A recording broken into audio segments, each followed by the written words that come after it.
It's my job to bring the modern into retro recipes by 3D printing my own computer. This is the Callisto 2, fully printable retro computer. So let's get started. This printer is really impressive with what it can do. We have all of the pieces. They have not been cleaned or processed, but we'll do that later. I'm trying desperately hard not to break this because, as I mentioned, each one took at least a day to print. Connect the two front pieces together.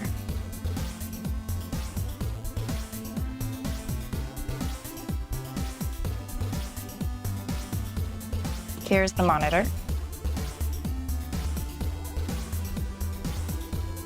Finally, drop the keyboard into the keyboard holder.